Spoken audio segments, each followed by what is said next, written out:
The silence before the storm. It was a quiet morning in Delhi.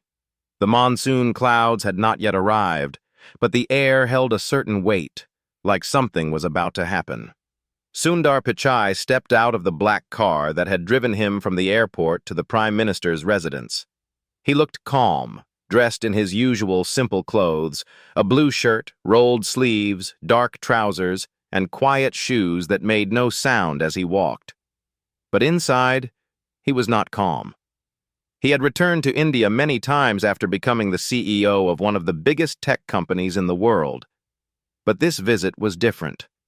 This was not about technology. This was personal. As he walked past the guards and aides, he remembered the letter. That one letter had changed everything. It was handwritten, emotional, and signed by Narendra Modi himself.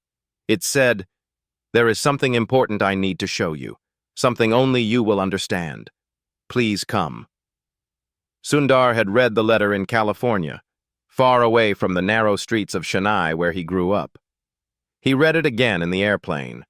And now, standing at the entrance of the Prime Minister's residence, it echoed in his heart like a quiet bell. The door opened. A young official greeted him with folded hands and soft words.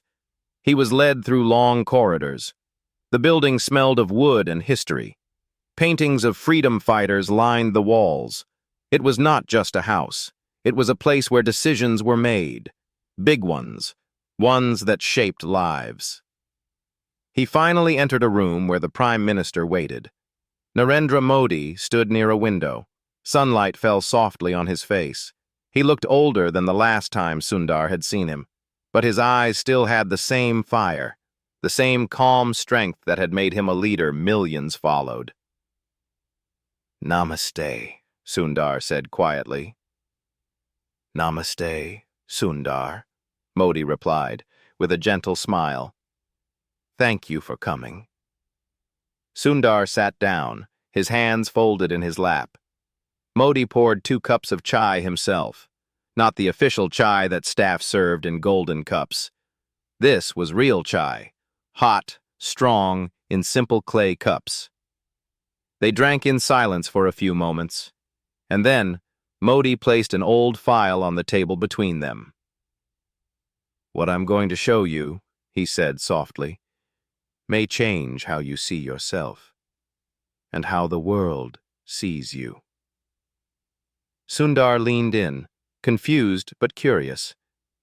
Modi opened the file slowly, page by page, until he reached a photograph. It was faded, black and white, taken decades ago. Sundar's heart stopped. It was a picture of his father, young, smiling, standing beside a woman Sundar had never seen before, and next to them was a child. He leaned closer. The child looked like him. "This," Modi said, "was taken in 1978, in a village near Gujarat." Sundar could not speak. "Your father," Modi continued, "once saved the life of a boy who was going to drown. He never told anyone, not even you. But that boy was me." Sundar looked up, his hands trembling. "What?" Modi nodded. "I was visiting a village school as a teenager. I was crossing a small river. I slipped. Your father was working nearby, fixing a radio. He saw me fall. He jumped in. He pulled me out." Tears formed in Sundar's eyes. "I never knew." "He never told anyone," Modi said, "but I never forgot. I searched for him for years, but your family moved.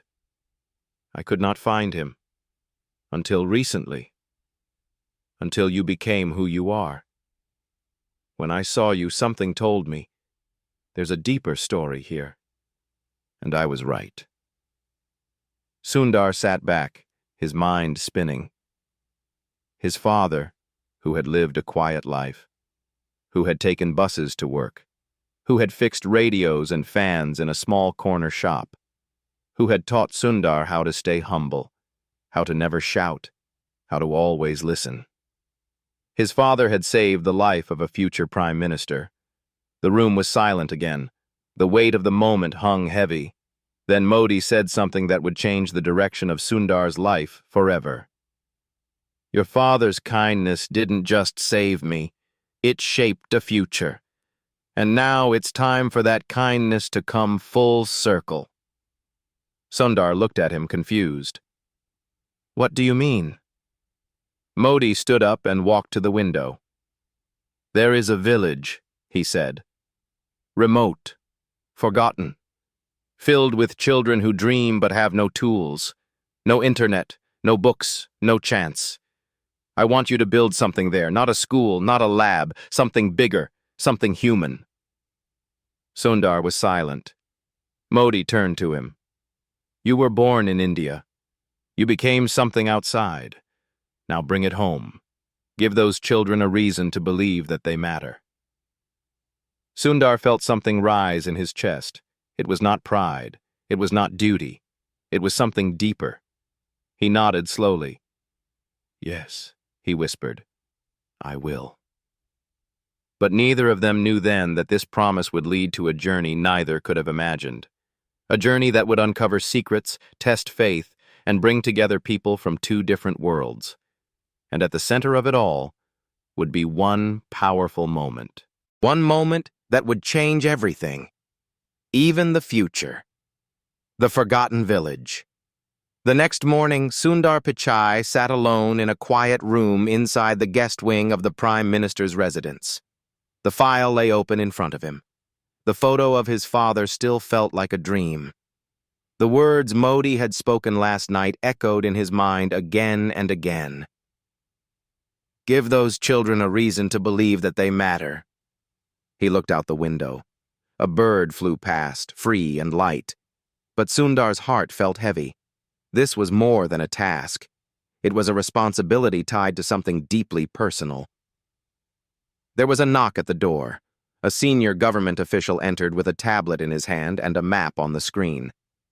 Sir, the man said, the village the Prime Minister mentioned is called Chandrapur. It is in the northern region of Gujarat. Almost no digital connectivity, no proper school buildings, not even a decent road. Sundar nodded, listening.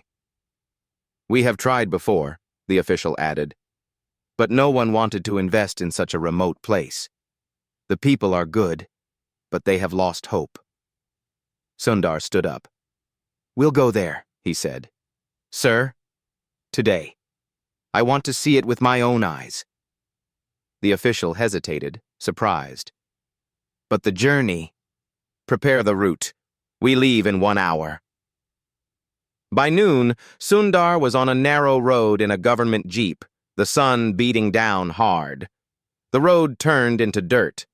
Cows walked lazily. Children ran barefoot. Sundar sat quietly, absorbing every moment. When they finally reached Chandrapur, there was no welcome, no signs, no posters, only silence. A few villagers stood at a distance, watching with curiosity and suspicion. They had seen people come before, take photos, make promises, and leave. Sundar stepped out of the jeep. He looked around. Broken walls, dry fields, a half-built school with no roof, a single well surrounded by women holding empty buckets.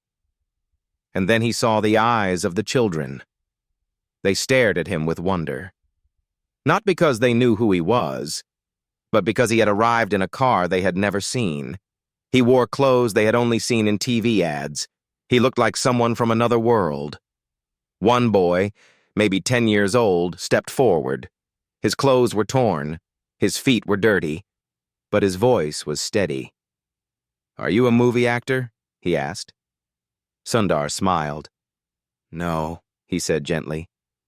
I'm someone who fixes problems. The boy tilted his head. Then why are you here? Before Sundar could answer, an old man walked toward them. His back was bent, his eyes sharp. He folded his hands and said in a tired voice, You don't need to say anything. We've heard it all before. Sundar nodded. You are right, but I'm not here to speak. I'm here to listen." The villagers gathered slowly, some with hope, others with doubt. Sundar sat on a stone bench surrounded by them and asked one simple question. "What do you need?" An old woman raised her hand. "Water." A young man said, "Jobs." A mother whispered, "A school where my daughter can dream." And then a girl, no more than 7, spoke the softest but clearest words. "I want to learn how to read a story." Sundar looked at her, and he felt something shift inside him. This was no longer about technology, no longer about giving them internet or tablets. This was about giving them belief that someone cared. That night he sat under the open sky on a wooden cot. The stars above seemed closer than ever. The village had no electricity, so the sky was full of light. He thought of his own childhood, of how his father had taught him to dream inside a one-room house, of how his mother had told him stories even when she had no time. And he thought of the child who wanted to read a story. He closed his eyes. Tomorrow, he would call his team in California. He would start something that had never been done before. Not a project, not a campaign. A promise. A living, breathing promise. To build something so strong, so real, so deeply human. That even when the buildings fell and the systems failed, the people would still stand tall. But what Sundar didn't know was that someone in the village was watching him closely. Someone who had waited for years. Someone who held a secret that could shake everything he believed. And that secret would soon rise from the shadows, testing not only Sundar's resolve, but also the bond between him and the man who had invited him here. Narendra Modi, the secret beneath the soil. The sun rose slowly over Chandrapur, casting a soft golden light on the sleeping village. Birds chirped, cows mooed gently in the distance. But Sundar Pichai was already awake. He sat outside on a low stool, sipping hot chai made by a young boy named Amit, the same boy who had asked yesterday if Sundar was a movie actor. Now Amit smiled shyly, proud that a man like Sundar had asked him for tea. Sundar looked around. He saw something he hadn't noticed the day before. There were no mirrors in the village, no polished surfaces, just dry earth, old walls, and the faces of people who had forgotten what hope looked like. But the eyes of the children still sparkled. They had not yet learned to hide their dreams. Just then, an old woman walked slowly toward him. Her name was Ganga Bai. She had been watching him closely since he arrived. She sat beside him without a word. Sundar nodded respectfully. "You remind me of someone," she said, finally breaking the silence. "Who?" Sundar asked gently. "A boy who once promised to change this village, years ago."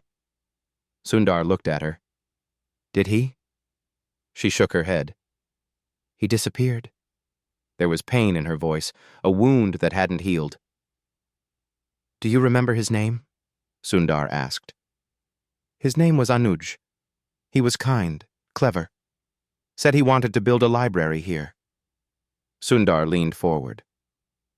"What happened to him?" Gangabai looked away. "Some say he left for the city. Some say he was taken away. Others, they say he found something he should not have." "What did he find?" Sundar whispered. Gangabai didn't answer. Instead, she pointed toward the far edge of the village. "Go there, near the broken banyan tree.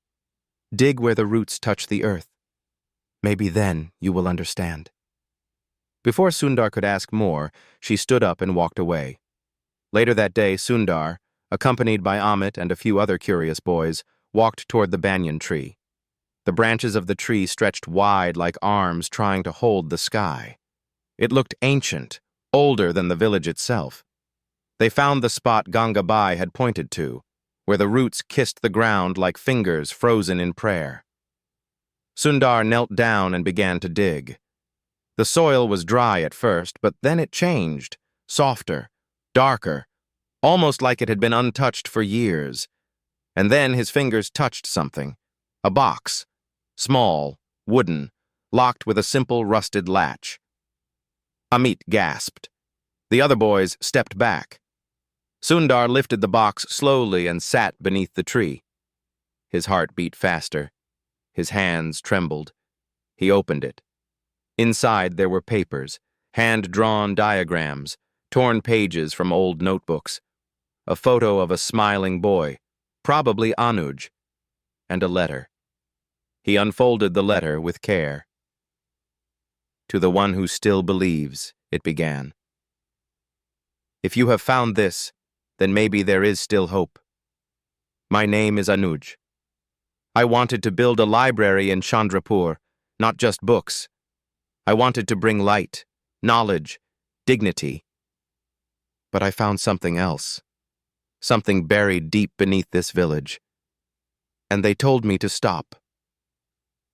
Sundar looked up, the wind brushing his face. He read on.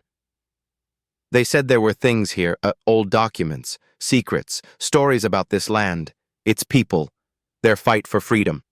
Not the ones you see in school books, real stories, painful stories, ones that certain people wanted to erase. Sundar's hands tightened. They threatened my family. They burned my notes. I hid what I could, buried it under this tree. I am leaving this village tonight. But if someone finds this, please finish what I could not. Build not just a library, but a place where truth can live. The letter ended with a single line that pierced Sundar's heart. They can burn our stories, but they cannot burn our silence. Sundar sat there for a long time. The boys beside him looked at him with wide eyes. They didn't understand everything, but they knew something big had happened. Who wrote that? Amit asked softly. Sundar folded the letter and held it close. A boy who believed, he said. That evening, Sundar met with the village elders. He laid the box in front of them. Some recognized the photo. Some whispered Anuj's name like a ghost had returned. One man said, he was brave, but no one helped him. Another said, they made sure we forgot. Sundar stood up. We are not going to forget any more. This village will be remembered. For truth. For courage. For what it truly is. The crowd fell silent. We will build a center, he said, not just for learning, but for truth, for memory, for voices that were silenced. A woman in the back raised her hand. But who will support us? They might come again. Sundar looked at her with calm fire in his eyes. They won't be able to stop us this time, because now the world is watching. And he meant it. He called his team in California, told them everything. They were shocked, moved, and inspired. They promised full support. Not just funds, but experts, volunteers, and storytellers. But even as plans began to form and hope started to rise in Chandrapur, someone far away was watching closely. Someone who had buried those secrets long ago. And that person was not happy that Sundar Pichai had found the box. A call was made. A plan was set in motion. And soon Sundar would face a test that no technology could solve. A test of trust. A test of truth. A test of whether he truly belonged here or not. When shadows returned, the night was silent in Chandrapur, but Sundar could not sleep. The stars above seemed different tonight, like they were watching him with quiet warning. His mind kept returning to the letter from Anuj, the forgotten boy with a vision, silenced by forces too dark to name. By morning, Sundar's team in California had already responded. They had prepared initial designs for a learning and heritage center. The idea was bold, a space that honored both modern technology and local truth. Books and devices side by side, history and future walking hand in hand. But Sundar felt a deep unease. Something was wrong. His phone rang. The caller ID was blocked. He picked up. A voice, calm and cold, said, "Stop whatever you're doing in Chandrapur. Forget the box. Forget the boy, or you will regret it." Before Sundar could respond, the call ended. His fingers tightened around the phone. It wasn't just a threat. It was a reminder. There were still people who didn't want this village to rise. He knew he had to act, not with fear, not with retreat, but with boldness. He called Narendra Modi. Within hours, a secured line was set. Sundar told him everything: the box, the letter, the call. There was a long silence on the other end. And then Modi said, "I feared this might happen." "You knew?" Sundar asked. "I didn't know the details," Modi replied. "But I always suspected there was more to Chandrapur.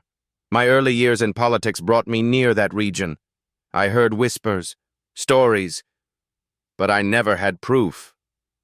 "Now we do," Sundar said. Modi's voice turned firm. "Then we cannot stop. We must protect the truth. But if this gets political—" "Then let it," Modi interrupted. "But not on your shoulders. This is a government of the people. I will make sure you are not alone." Sundar felt a calm strength in that voice. It gave him the courage he needed. Later that day, a press conference was held. Narendra Modi, standing before the media, announced a new partnership, a nationwide initiative to revive forgotten villages through education, culture, and digital access. And Chandrapur would be the first. The media exploded. Stories ran on every channel. CEO returns to his roots. Modi and Pichai join hands for rural India. But while the headlines praised, not everyone celebrated. Deep within a private estate, a man named Rajat sat in a dark room, watching the news. His jaw tightened. Rajat had once been a powerful local leader, now retired but still dangerous. Years ago, he had ordered the suppression of certain documents that painted him and others in a dark light. Illegal land takeovers, bribes, and worse. Anuj had found those documents, and now Sundar Pichai had found Anuj. "He's digging too deep," Rajat growled. "We buried this for a reason." His advisor asked, "Should we warn him again?" "No," Rajat said. "This time, we act." Back in Chandrapur, construction had begun. Teams from India and abroad worked together. The villagers watched in awe as roads were cleared, a solar water pump was installed, and the first classroom wall was raised with both cement and hope. But amid the joy, fear quietly returned. Amit came running to Sundar one morning. "Sir, someone broke into the school tent last night." Sundar rushed to the site. Laptops had been smashed. The drawings for the center were missing, and someone had left a message painted in red on a wall. "Leave before you lose more than machines." The village gathered in panic. Some wanted to stop everything. Others blamed Sundar for bringing danger. Sundar stood before them, his voice calm but full of fire. "When the truth is close," he said, "the darkness always fights back. But we are not alone." Then, from behind the crowd, a new voice spoke. "Yes, he is not alone." Everyone turned. A young man walked forward, dusty clothes, strong face, and in his hand, a second box, older than the first. Sundar stared. "Who are you?" he asked. The man looked him in the eye. "I'm Anuj's younger brother." Gasps spread across the crowd. "We thought your family left," someone said. "We were forced to," the man replied. "They burned our home. My brother disappeared. But before he vanished, he gave me this, told me to hide it until someone brave enough returned." He handed Sundar the box. "I think that's you." Inside were more letters, documents, evidence of corruption, proof of how Rajat and others had stolen land, silenced voices, and buried truths. Sundar held the papers tightly. "We take this to Delhi," he said. "We expose it all." "Are you sure?" the brother asked. "They will come after you." Sundar looked around at the villagers, at Amit, at Gangabai standing with tears in her eyes. "They already have," he said, "but I'm still here." That night, Sundar flew back to Delhi with the documents in hand. Modi received him personally. An emergency session was called, and as legal experts began their review, one thing became clear. Chandrapur was not just a village. It was a mirror to a past too many had forgotten, or chosen to ignore. And soon, the nation would be forced to look into that mirror and decide who they truly were. The storm before the sunrise. The documents sat heavy on the desk inside a private room at the Parliament House. Sundar Pichai stood still, watching as senior legal experts flipped through the yellowed pages, their faces growing more serious with each line they read. "These are not just old records," one lawyer said. "These are time bombs." Across the room, Narendra Modi listened silently. When the reading was done, he stood up, walked to the window, and folded his hands behind his back. "If we go forward with this," the lawyer continued, "powerful names will fall. Former ministers, businessmen, even bureaucrats. There will be backlash." Modi turned, calm and steady. "Then let it come," he said. "We are not here to protect names. We are here to protect truth." Sundar nodded. He admired Modi's strength, but he also knew what this meant. His name would be dragged into the center of a storm. Tech companies didn't usually stand in political battles. But this wasn't politics. This was humanity. Outside, the media had already caught wind of something brewing. Journalists camped outside Chandrapur. News vans rolled down its narrow lanes. Satellite dishes spun on rooftops. And for the first time in the village's long, forgotten life, the world was watching. But not everyone was happy.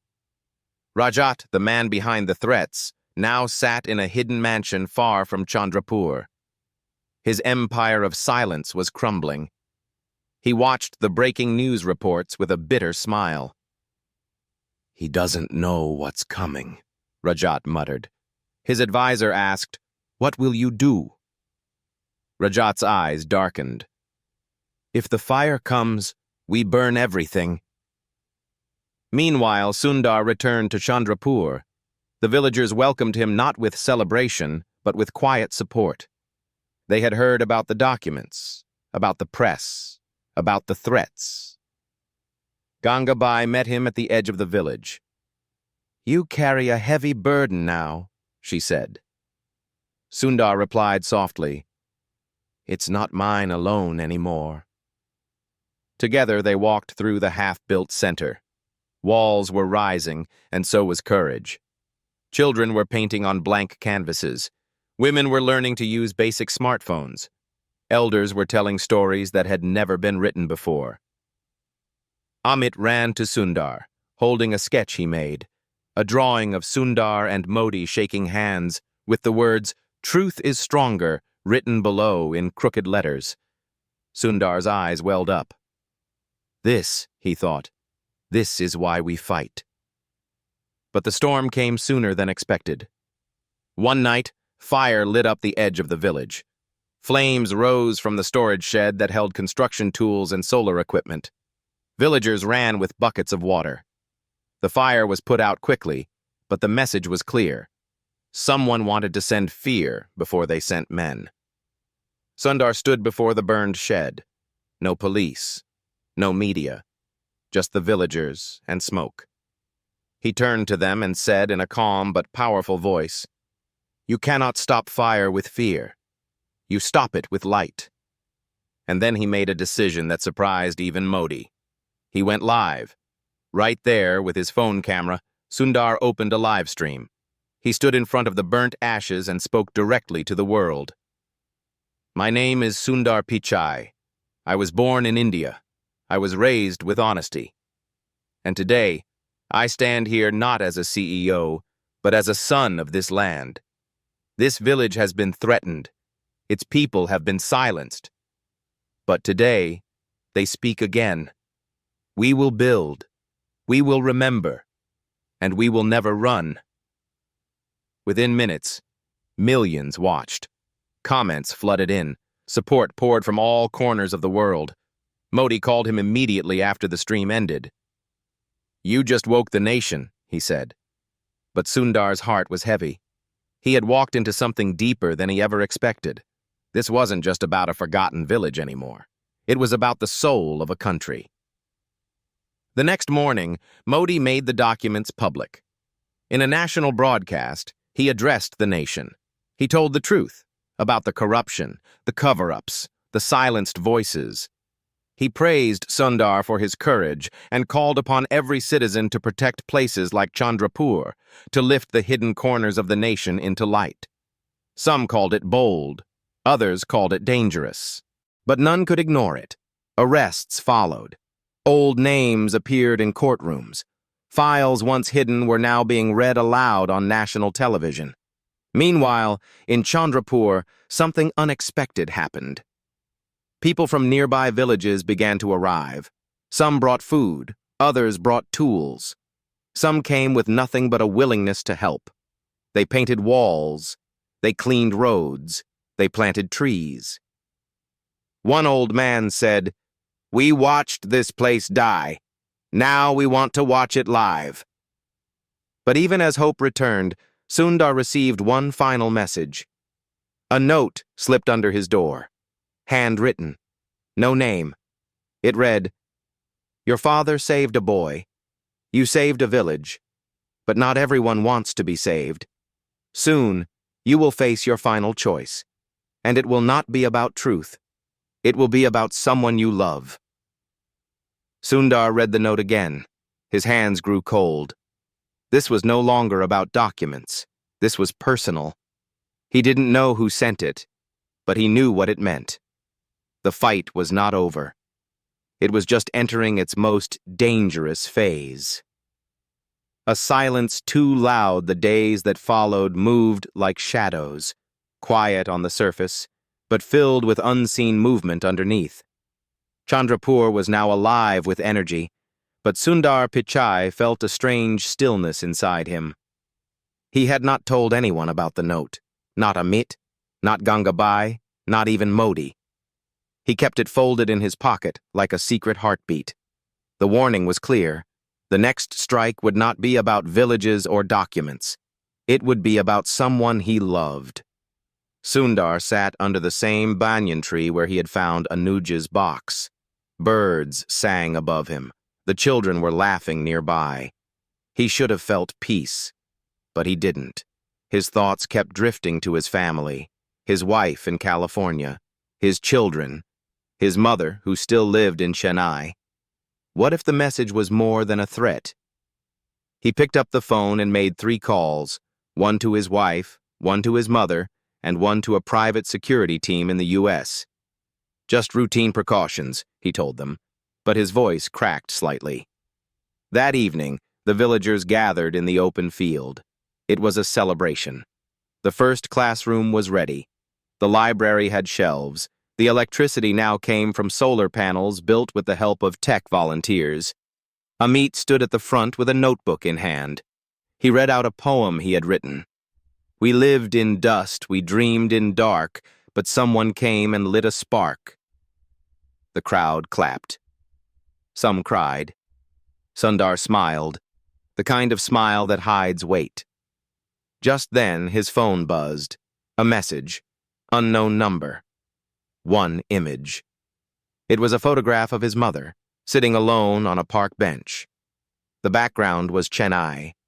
The message below the image read, "Beautiful morning for a walk, isn't it?" Sundar's face went pale. He stood up and walked away from the crowd, heart pounding in his chest. He made a secure call to Modi.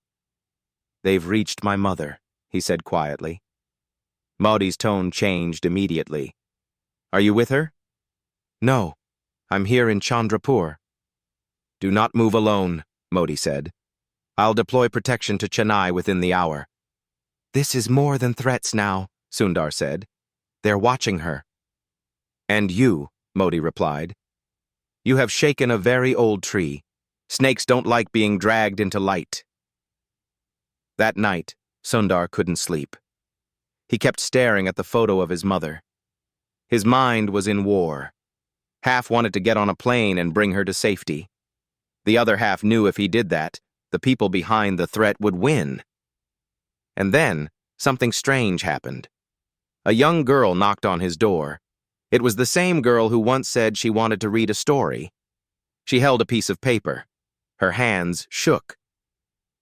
Someone gave this to my brother near the well, she whispered. Sundar opened the note. It was written in bold letters. Leave Chandrapur by sunrise. This is your last warning. There was no name, but there was a symbol at the bottom, a crooked snake inside a circle.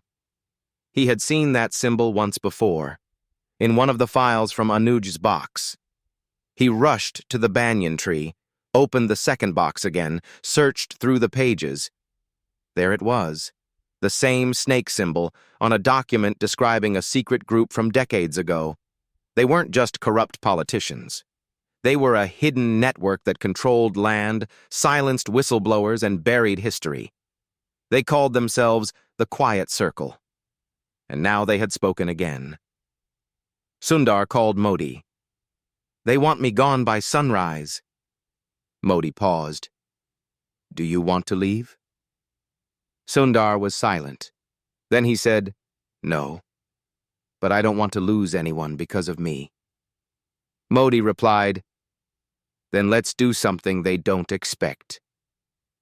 The next day, as the sun rose over Chandrapur, cameras were set up across the village. A national broadcast was announced. Narendra Modi would be visiting Chandrapur, not alone, but with international tech leaders, journalists, and activists from across the country. It was no longer Sundar's fight alone. It was everyone's. The announcement hit the news like a wave.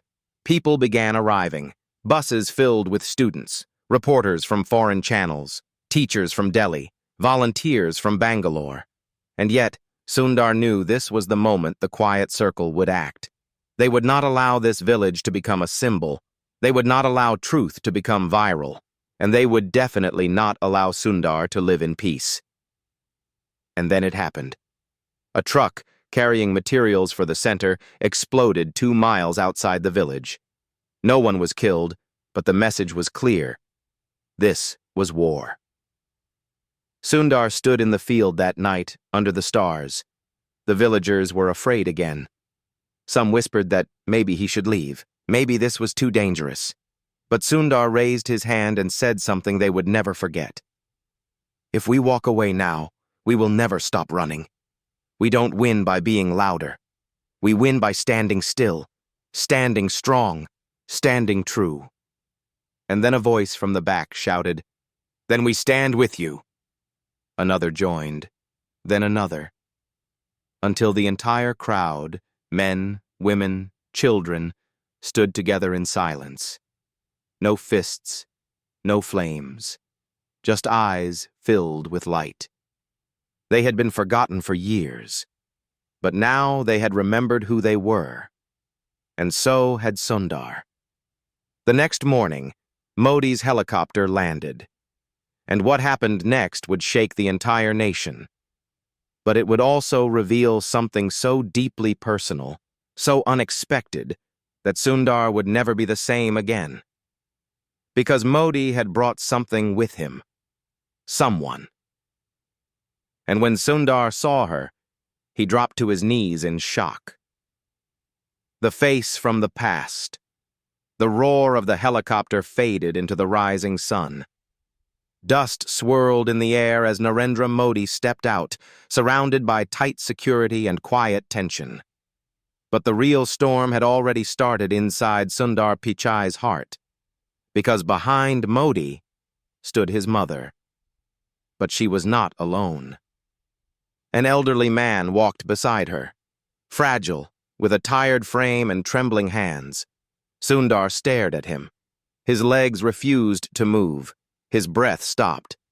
It was his father, his long-lost father, the man who had once worked at a radio shop in Chennai, the man Sundar thought he had buried 5 years ago. He stumbled forward. "Appa?" he whispered.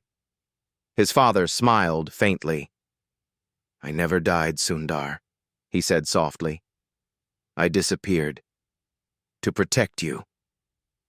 The silence that followed was too loud for words.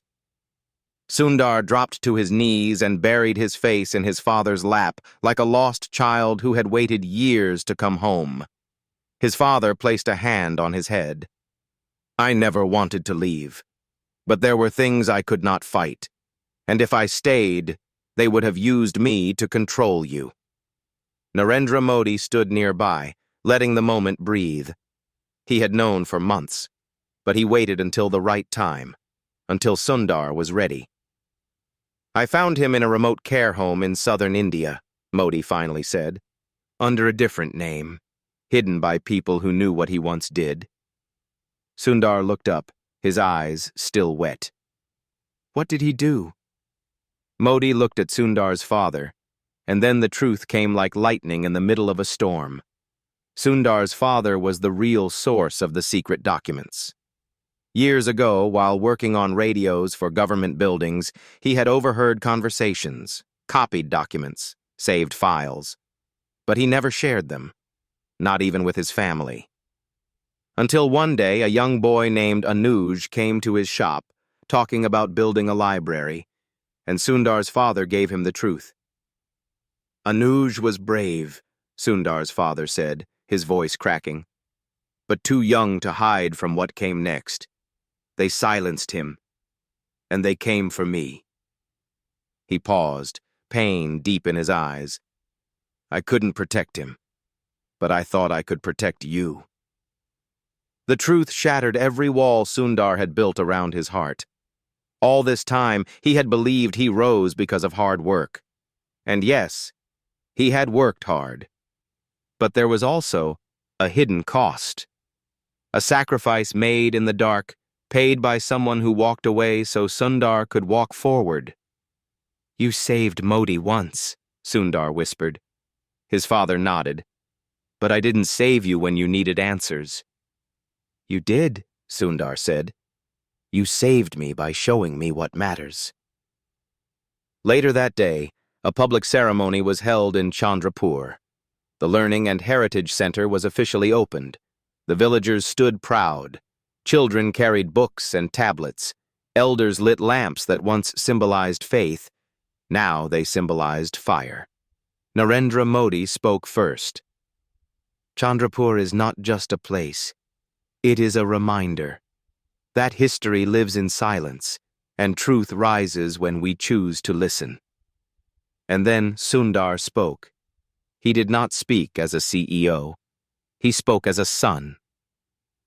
"I came here thinking I would give this village something, but Chandrapur gave me back my father, my roots, my story.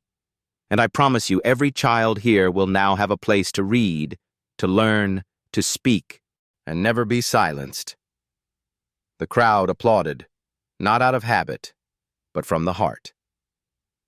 After the ceremony, Sundar stood near the banyan tree one last time.